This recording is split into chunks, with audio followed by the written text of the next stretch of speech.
یہ کہانی ہے عارف نامی ایک نوجوان کی، جو ایک چھوٹے گاؤں میں اپنے دوستوں کے ساتھ رہتا تھا۔ عارف بہادر تھا، لیکن حد سے زیادہ۔ اسے جنات، بھوت یا قبرستان جیسی باتوں پر یقین نہیں تھا۔ وہ ہمیشہ کہتا، یہ سب ڈرپوک لوگوں کی باتیں ہیں، مرنے والے کسی کو کچھ نہیں کہتے۔ ایک رات اس کے دوستوں نے اسے چیلنج کیا۔ گاؤں کے قبرستان میں ایک پرانی قبر ہے، قبر نمبر 786۔ لوگ کہتے ہیں وہاں ایک جوان لڑکی کو دفن کیا گیا تھا، جس کی موت زہر سے ہوئی، اور اس کی روح آج بھی انصاف مانگتی ہے۔ ہر جمعہ کی رات اس کی قبر سے ہنسی، رونے کی آوازیں اور بعض اوقات کسی کے چلنے کے نشان ملتے ہیں۔ عارف نے ہنستے ہوئے شرط قبول کر لی، میں آج رات وہاں جاؤں گا، اس قبر پر آدھا گھنٹہ بیٹھوں گا اور ویڈیو بھی بناؤں گا تاکہ تم سب دیکھ لو کہ کچھ نہیں ہوتا۔ رات 12:30 بجے عارف موبائل کی لائٹ آن کر کے قبرستان میں داخل ہوا۔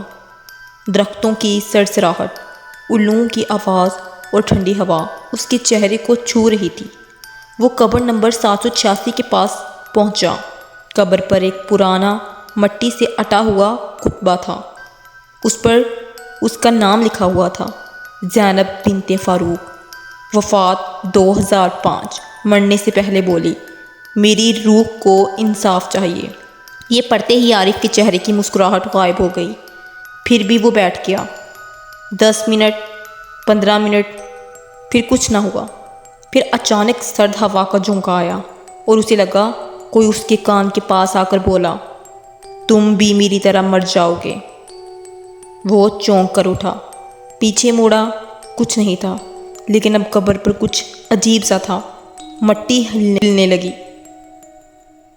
عارف نے موبائل کا کیمرہ آن کیا، مگر کیمرہ دھندلا گیا اور اسکرین پر ایک عورت کا چہرہ نظر آیا۔ لمبے بال، خون آلود آنکھیں اور زنگ آلود آواز، میں اب مر چکی ہوں لیکن انصاف ابھی زندہ ہے۔ عارف کی چیخ نکل گئی۔ اس نے بھاگنے کی کوشش کی، لیکن جیسے اس کے قدم قبر سے چپک گئے تھے۔ اچانک قبر پھٹنے لگی اور ایک ہاتھ باہر نکلا۔ وہی زینب جو 20 سال پہلے قتل ہوئی تھی، اب اس کی روح انصاف مانگنے آئی تھی۔ اگلی صبح لوگوں نے عارف کو قبر پر بے ہوش پایا۔ اس کی آنکھیں کھلی تھیں، لیکن وہ کسی سوال کا جواب نہیں دے رہا تھا، بس ایک لفظ بار بار دہرا رہا تھا، زینب بے قصور تھی، اس کا شوہر قاتل تھا، اس کا شوہر قاتل تھا۔ لیکن اس بات کو 20 سال ہو چکے تھے، اس کا قاتل بھی اب مر چکا تھا۔ پھر یہ سب کیوں ہوا؟ جب گاؤں کے مولوی صاحب نے قرآن پاک پڑھا اور عارف پر دم کیا تو اچانک اس کے منہ سے ایک عورت کی آواز آئی، میں قبر سے نکلی تھی تاکہ سچ بول سکوں، اب میں واپس جا رہی ہوں۔ اور عارف ہوش میں آ گیا، لیکن اس نے وعدہ کیا کہ اب وہ کبھی کسی مرنے والے، کسی قبر یا کسی روح کی بے حرمتی نہیں کرے گا۔